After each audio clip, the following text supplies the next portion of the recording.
Muchas gracias a todos por estar hoy aquí y a los que nos escuchan desde el streaming, ¿no? Y sobre todo pues a Itziar y a Pablo por organizar estas jornadas de los grandes viajes durante ya 10 años en las que nos reúnen pues a gente que nos mueve la misma pasión por los viajes, ¿no? Yo cuando me llamó Pablo y Itziar hace unos meses para invitarme a dar esta charla, me hice 3 preguntas, que son las que ves ahí en la pantalla. ¿Por qué lo mío era un gran viaje? ¿O qué es lo que hacía de mi viaje en motocicleta durante esos 20 meses que contaba Pablo que sea un gran viaje? ¿Qué fue lo que me impulsó a viajar? Y un poco cuáles han sido los principales aprendizajes de este trayecto, que son preguntas que me las he hecho durante mucho tiempo, me las han hecho mucha gente a la que le he comentado este viaje y no es fácil contestarlas, ¿no? Pero bueno, he tenido un mes para preparar esta charla y voy a intentar transmitiros una respuesta a estas preguntas. Antes me voy a presentar, soy Juan Barrios, tengo 31 años, como habréis visto soy canario, pero a los 18 años vine para Madrid a estudiar 2 carreras, acabé los 23 años y me puse a trabajar en un despacho de abogados. La vida, la verdad, es que me iba bastante bien. Seguí un poco el curso de lo que la gente esperaba de mí, un poco, no sé si la sociedad, mi familia, yo estaba muy contento. Iba cumpliendo un poco con las expectativas y a los 28 años, el verano del 2018, decidí cambiar pues, la butaca de la oficina, ¿no? Y tener un ordenador delante como medio de trabajo y cambiarlo por subirme a los lomos de una motocicleta y tener pues un mundo por delante que recorrer. Os voy a enseñar el trayecto que hice para un poco ponernos en situación. Yo salí en verano del 2018 desde Madrid con un poco la idea de llegar hasta la India, como le pasó pues, a Steffi y a Jaime, y veréis que me lié un poquito más de la cuenta. Recorrí el sur de Europa, los Balcanes, la costa del Adriático, entré en Turquía, donde pasé varias semanas, mes y medio, por problemas que tuve con la moto. Allí me empezó también a coger el invierno y tuve que poner la sexta y subir hasta el monte Ararat, desde donde entré en Irán. Allí parece también que los países y las geografías se ponían de mi lado y una vez bajas las montañas del Kurdistán, pues empiezas a sentir no solo el calor de la gente, la hospitalidad que también hablaban Steffi y Jaime, sino también un poco pues, el calor y escapas del frío. Y así fue como llegué en noviembre a las islas iraníes del Golfo Pérsico, donde estuve varias semanas, seguí recorriendo y persiguiendo el verano, entré en Pakistán, por la región del Baluchistán, que igual algunos de vosotros habéis escuchado hablar de esta provincia. Es una región que en el pasado ha sufrido pues presencia de grupos terroristas, hay tráfico de drogas y es una región un tanto complicada. Durante 5 días te escolta, luego veréis algunas fotillos, unas fuerzas paramilitares que se llaman los levis y estás 5 días prácticamente viviendo con ellos, te acompañan desde a comprar la fruta, a ir al baño, estar las 24 horas con ellos, son situaciones un poco sorprendentes. De allí empecé a subir hacia las montañas del Pakistán, hacia las legendarias Hindu Kush, hacia el Karakorum. Vuelve el invierno por esos lares y no consigo seguir subiendo hacia arriba porque se complica un poco pues, el terreno, pero tengo la oportunidad de pasar unas semanas en el Valle del Swat, que es uno de esos valles también legendarios del Hindu Kush, que hacía también unos años estaban un poco dominados bajo el yugo de los talibanes, y los momentos que pasé yo por ahí pues, fueron muy bonitos porque se veía la felicidad, la alegría de la gente que había estado sometida a esas dificultades, a esas amenazas de los talibanes y ya por fin estaban libres, ¿no? Y pensar que ahora los talibanes han vuelto a tomar el poder en un país vecino, al otro lado del valle, en Afganistán, pues no me quiero ni imaginar cómo deben de estar pasándolo esa gente que conocí durante esas semanas. Pasé las Navidades allí pues con ellos, es otra religión, pero te acogen en sus casas como uno más, ¿no? Son la tribu de los pastunes. Y así fue como seguí por Pakistán, entré en la India. Mi sueño era, como os comentaba antes, recorrer toda la India, pero nada más entrar en la zona del Punjab, en la ciudad de Amritsar. Tuve un accidente con la moto, no fue con mi moto, yo estaba en la moto de un indio que íbamos a dar un paseo y fue un accidente bastante duro, fue un choque frontal contra un camión. Yo tuve la suerte, el instinto, no sé si un ángel de la guarda me sacó de ahí y un segundo antes del impacto conseguí saltar. Yo estaba viendo que me iba a chocar de frente contra un camión y bueno, yo tuve la suerte de que no me pasó nada. El amigo con el que iba no corrió pues la misma suerte, casi lo dimos por muerto allí. Al final estuvo el pobre hombre 3 meses en coma y consiguió salir de esa, ¿no? No quiero crear un drama, pero sí poner un poco también de relieve que el viajar en motocicleta tienes que estar constantemente concentrado pues en todo, ¿no? Y en un país como la India, donde la cultura del tráfico es tan complicada, pues aún más.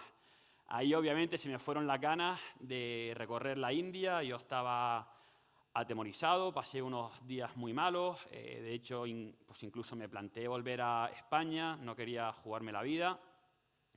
Al final conseguí fuerzas para continuar mi viaje, pero desistí de la India, como se puede ver en la línea negra que veis ahí, y lo que hice fue subir a las montañas del Himalaya, a Nepal, donde crucé el país de oeste a este, y luego, bueno, seguí por Myanmar, sudeste asiático, hasta llegar a Malasia en verano del 2019. Fue un año de viaje y bueno, la verdad es que seguía con muchas ganas y de manera un poco impulsiva, pues dije, yo no quiero acabar esto aquí, me resisto a enviar la moto en un contenedor hasta España o a venderla.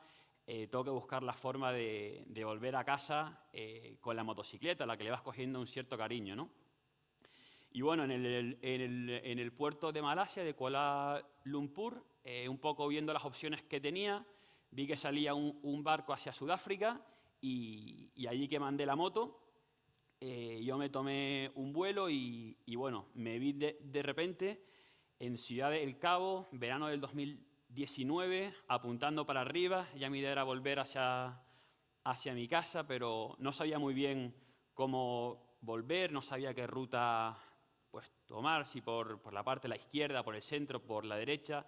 Entonces, de manera un poco improvisada, comencé en el Cabo de las Agujas, que es un punto de referencia para todo aquel que viaja por África o que hace este tipo de viaje pues, de un continente, ¿no? Es el cabo que está en Sudáfrica, que separa el océano Índico del Atlántico, y fue así donde empecé a tirar para arriba, primero por la izquierda, cruzando el desierto del Namib, del Kalahari, subiendo hasta el estrecho del Caprivi, luego me dio por cruzar hacia el otro lado para ver las cataratas Victoria y así meterme por Zimbabue, Zambia, hasta llegar a Malawi, que era un país totalmente desconocido y donde pasé unas semanas brutales a orillas de su lago. Y luego fui ya subiendo para arriba por Tanzania, Kenia, me empecé a meter en líos porque decidí salir un poco de la ruta principal y cruzar el desierto del Turkana, que diría que la zona más inhóspita y más complicada para cruzar con una motocicleta. Es un desierto donde prácticamente no hay nada. Y así fue como entré en Etiopía, Sudán, y bueno, ahí me cogió un poco ya el coronavirus. Ya estamos en enero, febrero del 2020 y bueno, pongo la sexta marcha. Justo Arabia Saudita acababa de abrir sus fronteras al turismo, así que decidí dar el salto. Entré en Jeddah, recorrer Arabia Saudita, Jordania, Israel, Grecia y final de marzo, principio de abril del 2020 llegué a España. Y por contestar un poco a las preguntas que me hacía antes, ¿no? Pues por empezar por la segunda, ¿qué fue lo que me impulsó, ¿no? Pues a viajar. A mí siempre me han encantado los viajes. Yo desde los 17 años dedicaba pues, el mes que tenía de vacaciones a viajar para conocer sitios nuevos, solía irme solo porque soy un tío muy independiente y bueno, mis amigos tampoco tenían esas inquietudes y al principio iba yendo pues, a países o a zonas más, digamos que convencionales como Latinoamérica, sudeste asiático, donde vas conociendo a gente con inquietudes parecidas a las tuyas, que también han hecho esos viajes largos, que han ido a sitios más recónditos y fue como poco a poco fui conociendo sitios un poco más inexplorados, ¿no? Como pues, Asia Central, Tayikistán, Kirguistán, Oriente Medio y bueno, también soy un apasionado de la literatura de los viajes, de los caminantes, Kapuscinski, Reverte, Joseph Conrad, y entonces te das cuenta de que esos sueños que tenías de hacer esos viajes que hacían esos aventureros, esos exploradores, no estaba tan lejos, ¿no? de uno mismo, porque poco a poco ibas conociendo gente que se parecía mucho a mí y que también hacían ese tipo de viajes. Entonces es cuando el sueño empieza a ganar pues, intensidad y hay un momento que te hace pum, y ese momento te lo cambia todo y me vino a mí como esas llamas, esa pasión, ese deseo por ir a la India, que es un país que ya conocía, en motocicleta, ¿no? A mí me gusta viajar por viajar, no soy tanto pues, de hacer check en países o de ir a sitios, no tengo una ruta pues, prefijada, me encanta el deseo, el afán por la aventura, por confraternizar pues, con extraños y esa fue un poco con la filosofía con la que salí. Y uno cuando tiene ese sueño, ¿no? Y ese sueño es tan intenso y lo tienes tan dentro, hace que todos los miedos, todas las incertidumbres que puedes tener y que yo pues obviamente tenía, ¿no? Antes del viaje, pues se difuminen, desaparezcan o te las tomes con otra filosofía, ¿no? Pues, oye, yo no he cogido una moto en mi vida, no sé ni qué tipo de moto usar, ni si puedo hacerlo en moto, qué va a ser de mí cuando vuelva, voy a encontrar trabajo, no voy a encontrar trabajo, voy a llegar para la India, no había hecho viaje de acampada nunca. Y bueno, al final dices, oye, vamos a dar ese primer paso, ¿no? Que también hablaban por aquí, que es el más complicado. Y ya todo lo demás, cuando uno tiene un sueño, tiene una pasión, creo que el camino también va proveyendo y te va poniendo las cosas en su sitio, te va presentando gente, situaciones, vas aprendiendo y bueno, vas avanzando. Y la primera pregunta, ¿no? Que ¿por qué esto es un gran viaje? Y no creo que sea por el número de países que recorrí, que tampoco lo sé, ni el número de kilómetros, ni el hecho de ir en motocicleta, ni el hecho de ir solo, tampoco creo que lo cualificaba como un gran viaje.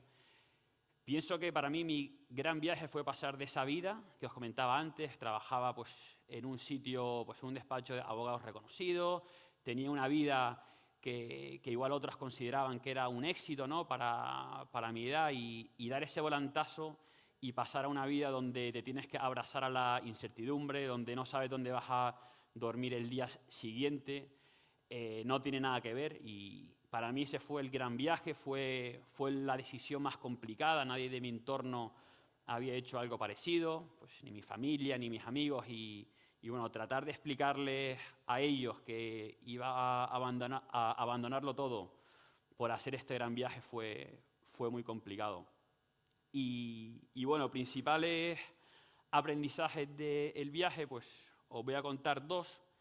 El primero de ellos, que ya han hablado de eso un poco antes, es la hospitalidad de la gente, ¿no? Yo salí de España en verano del 2018, este fue el primer día del viaje, sales cargado pues, de ilusión, de nervios, iba con 1000 maletas de cosas que luego tiras porque no necesitas. Y los primeros meses, las primeras semanas, estás en un entorno, digamos que de comodidad, ¿no? Sales de España, todo es conocido, sabes que luego viene Francia, Italia, tienes amigos, tienes conocidos. Y es cuando ya empiezo a entrar en los Balcanes, sales de tu zona de confort, ya son países que no conoces, los idiomas tampoco, la cultura cambia. Y un poco con no sé si es casualidad o no, pero es salir de la zona de confort y empezar a llegar los problemas con la moto. Viajar en moto también me ha enseñado muchas cosas, porque quien viaja en moto es alguien que quiere meterse en muchos líos, viajar en moto es tragar polvo, cuando hace frío te congelas, cuando hace calor no tienes dónde poner tu chaqueta, que es la que te protege, tienes que ir con el casco. te hace estar muy presente en los sitios por los que pasas, porque tienes que estudiarte bien las carreteras, las culturas de tráfico, los mapas, saber dónde llega el invierno, cuándo viene el monzón, porque todo eso te afecta pues el día a día. Y viajar en moto daba también problemas, en mi caso fueron muchos. Y los problemas trajeron, con los problemas conocí la palabra de la hospitalidad, que era un valor que yo conocía, pero no terminé de conocer su significado hasta que empecé a tener problemas con la moto y me di cuenta que hay gente por ahí, totalmente extraños, que de manera desinteresada pues se acercan, te preguntan, te hacen una llamada a un amigo que tienen que es mecánico, te invitan a sus casas, te llevan a un mecánico, a un taller y la verdad es que es muy bonito, pues eso, ver cómo gente con la que no tienes nada que ver te abren con ese corazón, te abren sus corazones y sus casas y bueno, puedes compartir con ellos unos días en los que también estás muy frustrado, estás preocupado por los problemas y ellos te ayudan también a relativizar tus problemas, ¿no? Yo estaba viajando con la moto, que era un sueño, y muchas veces te encuentras con familias, con problemas mucho más serios y más importantes pues, que los tuyos, y también te ponen un poco los pies sobre la tierra, ¿no? Y aquí se van a suceder una serie de fotos, que no me quiero meter mucho en ellas, pero vamos, son diferentes familias que me fueron pues acogiendo por el camino, pues eso, invitándome a un té, te abren las puertas de su casa, de sus cocinas, de sus cuartos. Hoy muchos de ellos son grandes familias con las que sigo teniendo contacto, con las que hablamos asiduamente y son muy amigos. Y bueno, otro de los valores o de las cosas que aprendí con la motocicleta es el tema de la soledad.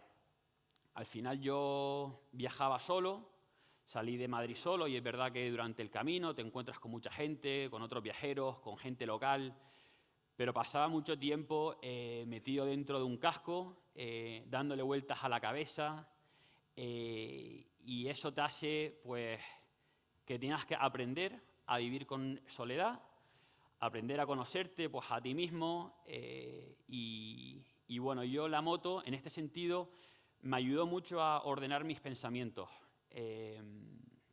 Al final, los primeros momentos del día pues son unos pensamientos muy funcionales en los que tienes que organizar la ruta de ese día, si es que hay ruta, o simplemente por lo menos la dirección hacia dónde vas a ir.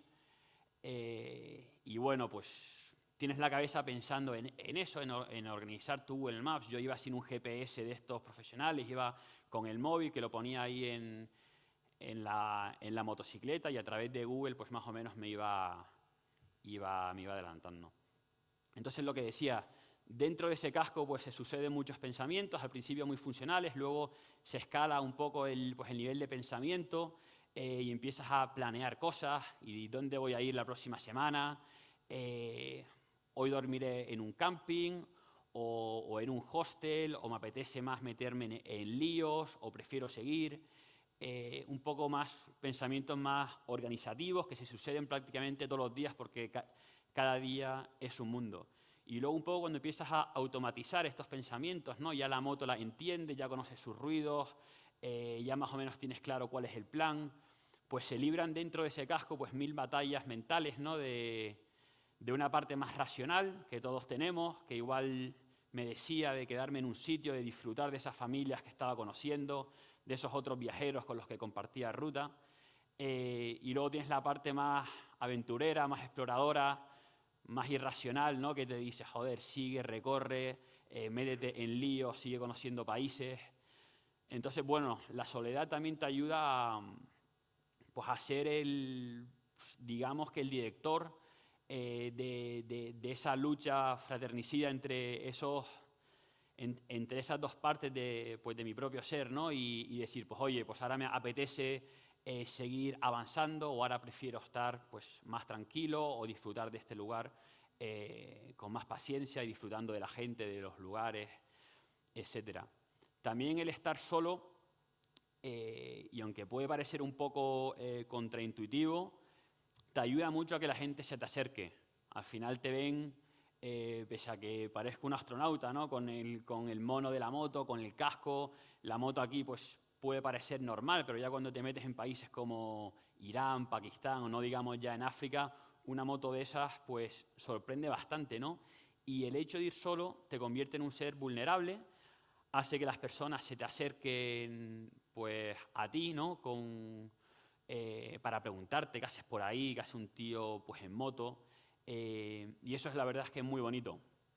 Y sobre todo luego ves que es otro de los aprendizajes, ¿no? Que viajar es aprender y es aprender que nos parecemos a la gente que hay por ahí mucho más de lo que nos diferenciamos, ¿no? Y las barreras o los prejuicios que tenemos en nuestras mentes son mucho más fuertes que las fronteras que pueden haber para pasar de un país pues a otro, ¿no? Y el hecho de levantarme yo muchas veces el casco de la moto cuando me paraba cerca de una cafetería o de alguien que está vendiendo té, ¿no? Y te levantas el casco y ves cómo se rompen todos esos prejuicios, todas esas barreras que existen entre los dos y una sonrisa, una mirada, la verdad es que une mucho más de lo que yo me pensaba. Y eso, pues la moto con los problemas, con la cantidad del tiempo que pasa solo, con la vulnerabilidad, el hecho de ser muy vulnerable, pues aprendí, ¿no? Pues a convivir en soledad y a pasármelo bien, ¿no? Como en esa foto que no sé qué estaba haciendo, pero era una captura de mi pantalla y yo me lo pasaba bien prácticamente todos los días. Había también momentos malos, porque al final la soledad también te enseña que sobre tus espaldas recaen todas las decisiones que tomas, no tienes a nadie al que consultarle, qué hacemos hoy, si acampamos, si decidimos ir a un sitio más cómodo. Y bueno, eso también supone un cansancio mental, psicológico, te frustras cuando las cosas salen mal y bueno, pasas un poco también del cansancio físico de los primeros meses, donde montar en moto era algo extraño para mí y acababa las jornadas con unas agujetas brutales, a tener que luego aprender a soportar ese cansancio mental que es el que supone estar constantemente tomando decisiones y sabiendo que tú eres el único responsable de ellas. Te ayuda mucho y había veces que trataba de descargar la culpa que era mía pues en la moto, pero la verdad es que con muy poco éxito. Y luego también pues en esos momentos más de bajona, ¿no? de decir qué hago yo aquí, hacia dónde voy, pues lo que solía hacer era un grito de guerra mío, que era el vamos Suani. Mis amigos me llaman Suani y yo pues en esos momentos un poco más complicados pues lo solía entonar e incluso compartir con la gente del viaje y a mí me ayudaba mucho. Pues como decían, pues el fuego, un aliado muy grande de todo viajero, ¿no? que sale por ahí, que tienes que ser autosuficiente. Pues eso. Estas son algunas fotos que quiero mostrar un poco lo que es la vida pues, en soledad, ¿no? de organizarte tus cosas, etc. Y aquí lo que quería enseñaros es cómo compartí ese grito de guerra pues, con gente que me encontraba cuando tenía problemas. Por ejemplo, es una situación en Pakistán. Como os comentaba antes, había estado 4 o 5 días con los paramilitares, con los levis, y no había tenido tiempo para comprarme una tarjeta SIM, iba totalmente sin un GPS y una noche que me perdí. Estaba frustrado porque además se acercaba el fin de año y quería pasarlo en algún sitio con gente. Y bueno, pues me paré en la carretera y se empieza pues, a acercar la gente, ¿no? Y a preguntarte qué haces por ahí.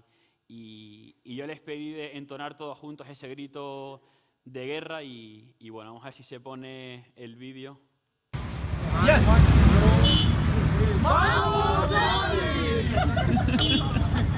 Y aquí hay otro, esto es en Irán, en el sur de Irán también, pues lo típico, se te acerca la gente y compartes con ellos esos momentos del viaje.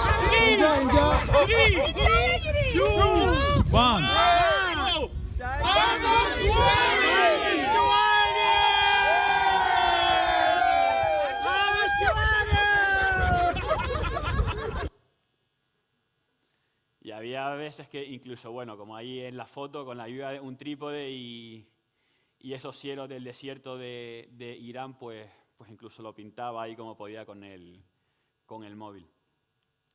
Luego está el tema de los prejuicios. Esta foto, aquí os comentaba antes, es la zona del Baluchistán. Pues como os digo, una región, una provincia complicada.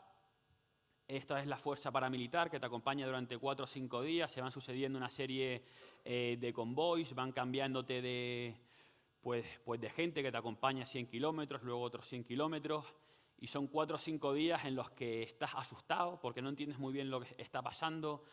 Te dicen que Pakistán es un país súper seguro, pero al mismo tiempo no te dejan salir a la calle a comprar fruta o a comprar una tarjeta SIM para tu teléfono, ¿no? Entonces, la verdad es que son momentos complicados, luego te acostumbras, como todo, y una vez me liberaron de ese convoy de 4 o 5 días en los que convives con esta gente, me pasó una cosa muy curiosa.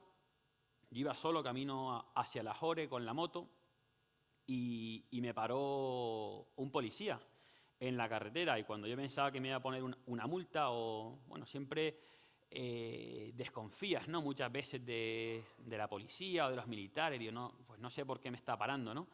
Y lo primero que hizo este señor fue darme me dio y me dijo, vente para mi casa. Te veo cansado, veo que estás solo, no sé qué haces por aquí solo. Yo le dije que estaba viajando pues, por ahí, que iba de camino hacia Lahore, que estaba bien. Y el pobre hombre lo que me quería transmitir es que estaba preocupado por mí y por mi madre. Me decía, seguramente tu madre esté preocupada porque yo sé que en Occidente, que en España, la imagen que tienen de Pakistán es terrible, se piensan que somos todos unos locos y seguramente tu madre lo esté pasando muy mal. Y yo le di la razón, le dije, pues estás en lo cierto, yo he tratado de convencerla de lo contrario, pero no lo consigo. Y me pidió por favor mandarle un mensaje a mi madre por ver si la tranquilizaba un poco. Y este es el vídeo que le manda. Mom, you are the mother of Juan as well as mine. He is my brother, and he came across to meet me here. I'm very thankful to him that he gave me some time. I just want to convey you a message that Pakistan is the safest place. He is traveling from many countries, but I don't believe there would be any country that would be more safer than Pakistan. Pakistan is a safer country. The peoples are pious, the peoples are pure to serve, they are honest, they are dead honest. But the things that you know about us is quite different. I just asked Mr. Stay with me here, but he denied that he want to join other friends. So, Mom, he is in safest zone now. Thank you, sir. Thank you, sir. Bueno.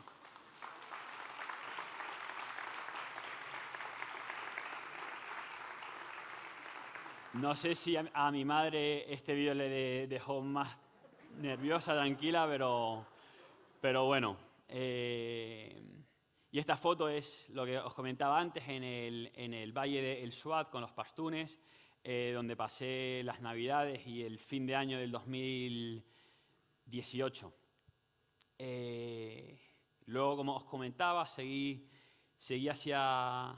hacia la India, Nepal, y bueno, por no enrollarme, llegué hasta Kuala Lumpur en verano del 2019. Esta es la foto también delante de las Petronas. Un poco, yo no sabía en ese día si ese era el fin de mi viaje o si iba a continuar, y un poco como os comentaba antes, ¿no? Por impulsos, ahí claramente la parte más aventurera, más exploradora, ganó la batalla a mi parte más racional y mandamos la moto para África. Esto es una familia de Malasia que me ayudó con todo el proceso de pues, empaquetar la moto, lidiar con la gente de aduanas, de los barcos, que es un lío. Y así fue como en verano del 19 llegué a Cape Town, un poco sin saber muy bien lo que hacer, ¿no? Yo conocía África de los libros que había leído, ¿no? De Kapuscinski, de Reverte, de Joseph Conrad, pero nunca había estado allí. Y la verdad es que recorrí África en 4 o 5 meses, que fue lo que tardé en subir desde Ciudad del Cabo, que es la foto que veis, hasta Sudán. Yo pensaba que África iba a ser un continente donde iba a estar continuamente cruzando desiertos y algo como muy loco, y al final te das cuenta de que, como cualquier otro sitio, ¿no? Te vas encontrando gente por el camino que te va ayudando, te encuentras con otros viajeros y dices, qué casualidad de la vida, ¿no? Que estoy cruzando aquí por el desierto del Namib, que parece que no hay nada, y de repente pues te encuentras pues a un viajero francés que va en la otra dirección y estás allí una hora contándote cosas y tú de dónde vienes, por dónde has estado y qué problemas te encontraste por allí, tú le cuentas los tuyos, él te cuenta los suyos y son cruces muy bonitos donde la verdad es que se confraterniza de manera muy rápida y luego cada uno sigue su viaje, te sigues por las redes y tal y bueno, aquí es otro motero que me encontré cuando yo estaba tirado en el desierto del Kalahari.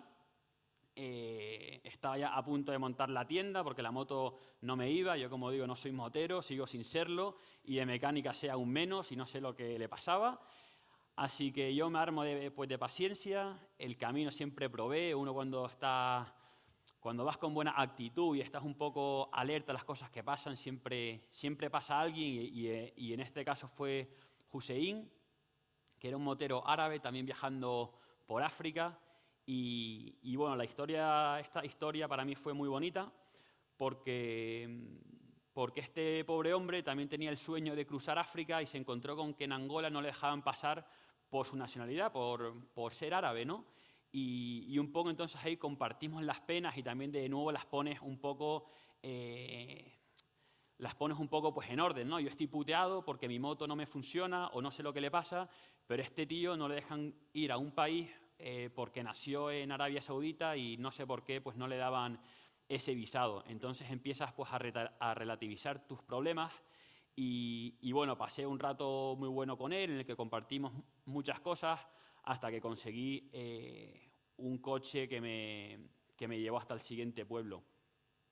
Otra persona que conocí en Namibia y que me ayudó mucho, no son solo viajeros, en este caso fue el embajador de España en Namibia.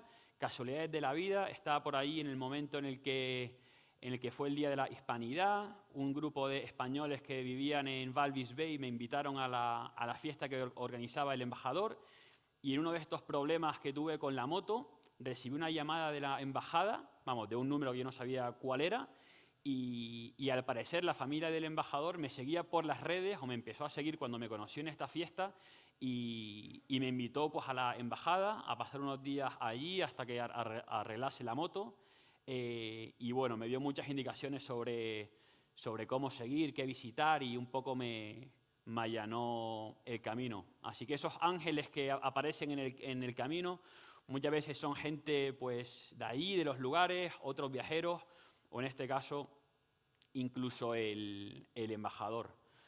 Luego seguí viajando por Zimbabue, Zambia, como digo, Malawi, entré en Kenia, en la tierra de los Masái, y aquí fue cuando el COVID, cuando entré en Etiopía ya se empezaba a escuchar, ¿no?, que había un virus por China y bueno, como todo el mundo en aquella época pensábamos, ya lo comentaba antes Jaime y Steffi, que esto iba a ser una cosa... Yo pensaba que no llegaría pues a África, ¿no? Te piensas que África es un poco un continente aparte y que no se preocupan por estas cosas del primer mundo, del mundo chino, pero empezaron ya las fronteras a complicarse, ¿no?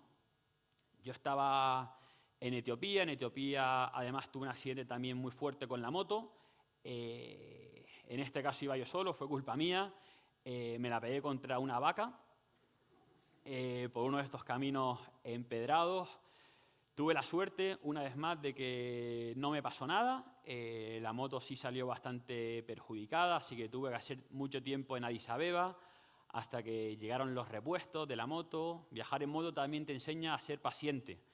Tienes muchos problemas y muchas veces la solución no la tienes tan a mano y cuando viajas con una BMW, pues obviamente no hay talleres de BMW ni hay piezas que le puedas poner a la moto. Esto es una foto de Turkana, del desierto del Turkana, que está entre Kenia y Etiopía. Es una zona súper inhóspita. Tuve la suerte de conocer pues, a Jaakko, que era otro viajero finlandés que también subía hacia arriba y con el que compartí semanas y meses de viaje. Él me metió en la cabeza a hacerlo de Turkana. Yo creo que yo no lo hubiese hecho solo y bueno, también compartes con otros viajeros parte de la ruta y es muy bonito llegar pues por la tarde, ¿no? Y en la hoguera compartir lo que cada uno hemos vivido. Siempre cada uno ve las cosas de una manera y compartir los viajes con otros viajeros fue algo impresionante. Esto fue como quedó la moto después de habérmela pegado contra la vaca. Como podéis ver, yo iba sin repuestos ni de manetas ni de frenos y tuvimos que ponerle ahí un estalicate que me hiciese de freno hasta llegar a Addis Abeba. Fueron 800 kilómetros por montañas, por carreteras complicadas, en las que te tienes que apañar como sea. Y eso también es una cosa que África te enseña, ¿no? Te vienen los problemas y hay que salir de ellos como sea. Te desarrollas un instinto de supervivencia, de creatividad. Muchas veces sale de ti o con ayuda de otros, ¿no? Y en este caso, pues, con la ayuda del alicate y de unas cintas, pues conseguí llegar hasta Addis Abeba. En Sudán es un país que también es fascinante. Se ha hablado mucho de la hospitalidad de Irán. Sudán también es un país con una gente súper hospitalaria. También tenía, o yo por lo menos tenía, unos prejuicios, ¿no? sobre Sudán. Pues te hablaban de la guerra civil que habían sufrido hace unos años y nada más lejos de la realidad. Un país súper noble, con gente súper simpática.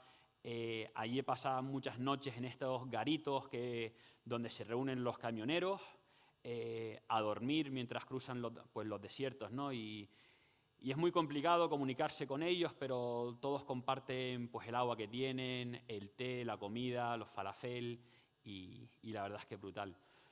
Justo en Sudán ya el tema del COVID estaba bastante feo y justo en ese momento también, casualidades, que Arabia Saudita decide abrir las fronteras al turismo. Hasta entonces solo se podía entrar con visados de tránsito o de trabajo. Entonces, un poco pensando en que igual sería más fácil viajar por Oriente Medio en caso de que llegase COVID, antes que quedarme atrapado en Egipto, di el salto a Arabia Saudita.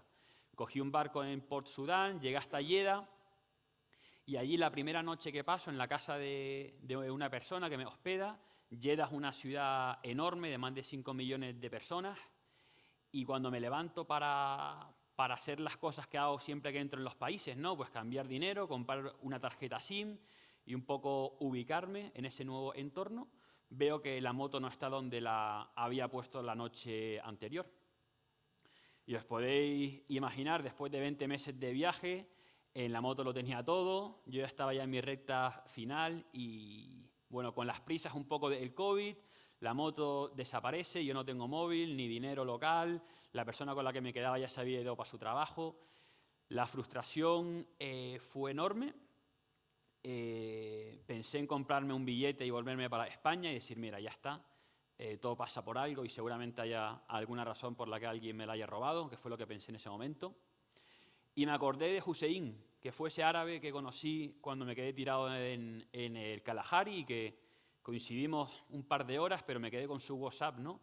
Así que fui a un cibercafé y le escribí, oye Hussein, estoy en tu país, no era el plan, yo pensaba subir por la izquierda, al final me lié, subí por la derecha, abierto a Arabia Saudí, estoy por aquí y me han robado la moto. Y este tío que me la había cruzado hace unos meses en Namibia, yo no sabía ni dónde estaba, me dijo, pásame la ubicación que en breve voy para allá. El tío vivía a 300 kilómetros de donde estaba yo y no lo dudó ni un segundo. Vino con su moto hasta Jeddah y me dijo, no te preocupes que la encontraremos.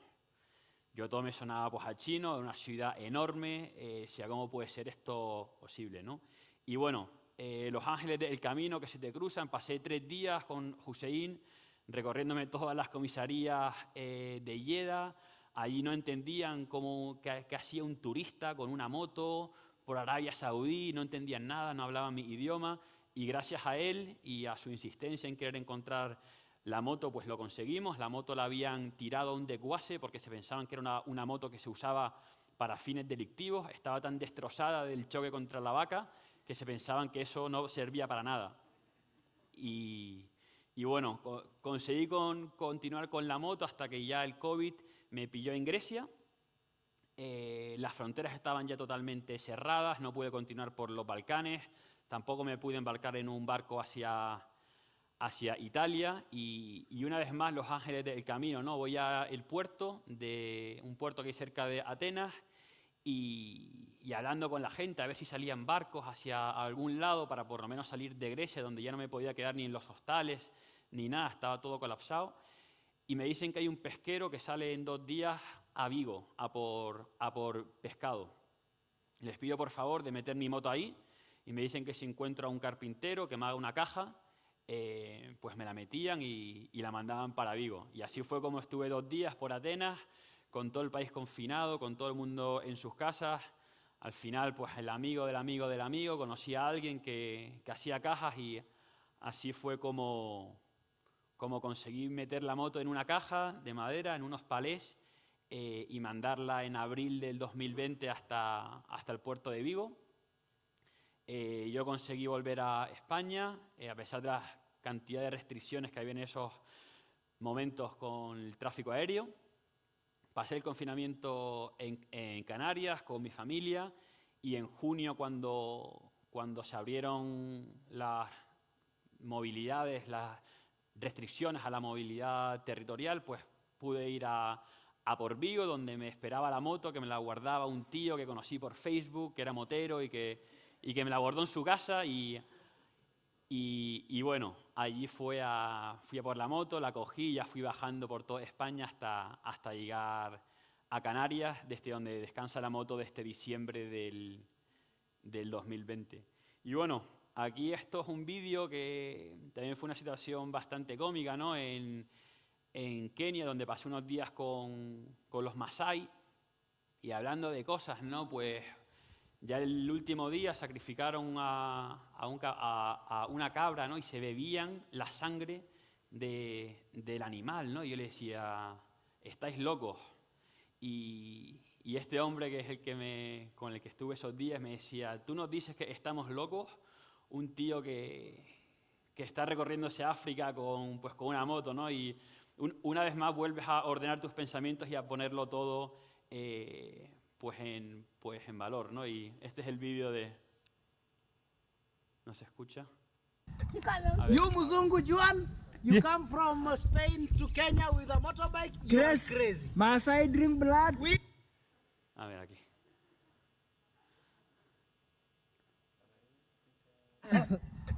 You Muzungu Juan, you come from Spain to Kenya with a motorbike. You are crazy. Masai drink blood. We are drinking blood. You say we are crazy. Who is more crazy? You, man, you are more crazy. You see now they will check this. You see this? Pues eso, que al final la locura es un tema relativo, hay que estar un poco loco para salir de la zona de confort, pero bueno, yo espero que este relato, ¿no? De yo que no tenía ningún tipo de experiencia y al final pues me aventuré, me lo pasé muy bien, confraternicé con extraños y al final te vuelves para casa con miles de experiencias y con un poquito más de sabiduría, ¿no? Y al final pues ese ha sido mi viaje y espero que os haya gustado.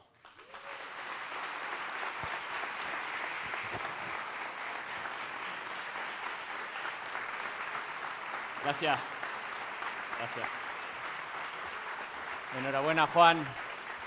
Bueno, lo que digo, qué complicado, ¿no? Hacer un viaje ya es en sí todo un reto, dar una charla sobre el viaje más aún. Tenemos un ratito para hacer unas preguntas, no sé si a alguien del público o desde casa. Bueno, tenemos una por aquí.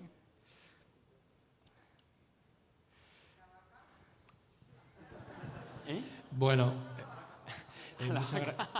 Sé muy breve con las respuestas, sí. quería darte las gracias por todo lo que has compartido y había una pregunta que me surge que es ¿qué pasó cuando decidiste no entrar en la India? Porque tuviste un accidente y sin embargo continuaste por el norte. ¿Qué te llevó a no entrar en India? Bueno, el accidente fue en la India, fue en la ciudad de Amritsar. desde donde quería empezar a comenzar viajar hacia el sur. Tuve el accidente y pasé unos días bastante mal y decidí que me tenía que salir del país cuanto antes. Es un país ya es complicado de por sí, viajar en moto por la India es difícil. Así que la ruta más corta que tenía de salida era Nepal y hacia allá que me fui. Había otra por allí, eso es. Y ahora vienen por aquí. Si te puedes poner de pie para que el orador te vea bien, porque si no... Hola. Yo, al igual que tú, tampoco soy motero, pero tenemos un proyecto para ir desde aquí hasta Kirguistán, pero ahora mismo está todo bastante complicado, ¿no? Y habíamos pensado ir hacia el sudeste asiático. Uno de nuestros problemas es porque queremos dejar la moto en algún país tipo Tailandia, Malasia. ¿Tú sabes si hay algún sitio donde con el permiso temporal de importación puedas dejar la moto y volvernos en avión y dejarla allí por un tiempo? Pues no lo sé a ciencia cierta porque estas cosas cambian mucho y ahora mucho más con el tema del COVID, pero me suena que Malasia es un país bastante flexible en cuanto a estos trámites de importación temporal del vehículo y de gestión del carnet de pasaje. Lo importante es que la moto la dejes en un país donde no te hayan sellado la entrada del vehículo. Y así ellos no tienen ningún registro de que has entrado con un vehículo, tú puedes salir tranquilamente y en el momento de salir tampoco lo van a tener conocimiento. Si a ti te sellan la entrada del vehículo, en aduanas vas a tener un plazo para sacarla. Suele ser el plazo del visado o puede ser mayor. Pero bueno, esto es una cosa que irás viendo cuando viajes. Hay muchos foros de moteros que tienen este tipo de inquietudes y las cosas van cambiando mucho, o sea que te recomiendo que estés atento en estos foros y ahí seguramente te pueden decir mejor. Bueno, tenemos dos últimas, una este señor de aquí y otra chica que estaba por aquí. Brevedad, Sí. por favor. Sí. Oye, solamente una cosa que me llama la curiosidad. Sin ser motero, ¿por qué te dio por hacer el viaje en moto? Buena pregunta. Pues yo sabía que quería hacer un viaje por mis propios medios, ya sea una bicicleta, ya sea una moto, y fue un poco por los últimos libros que había leído, que en ese caso leía mucho para Hattie Simon, que fue un motoviajero muy importante, y dije, hostia, pues ¿por qué no? Y tampoco había una razón muy fuerte, sino fue pues el por qué no, ¿no? Y compré la moto de segunda mano y para adelante. Y la última, no sé, esta chica de aquí. Espera un momentito, que te pasan el micro y así desde casa te escuchan. Sí. ¿Qué tipo de alojamiento usaste más? Y si tuviste problemas con la acampada, por ejemplo. Pues principalmente camping. Yo iba con mi tienda de campaña y te diría que la mayor parte del viaje lo hice con camping. Depende de los países, pues por ejemplo el sudeste asiático, que los hostels eran tan baratos en esa época, pues también muchas veces me quedaba en hostels pues por conocer a otros viajeros. En África no hay tanto hostel y es sobre todo camping. Y luego en países desde Turquía hasta Pakistán fui conociendo a mucha gente local que al final te van poniendo en contacto con amigos y diría que pasé mucho tiempo durante esos meses en casas de gente local. Luego también usaba la plataforma de Couchsurfing, que supongo que muchos la conocéis y también te permite quedarte con otros viajeros e intercambiar experiencias. Juan, un lujo haber Gracias. contado con tu presencia. Muchas gracias.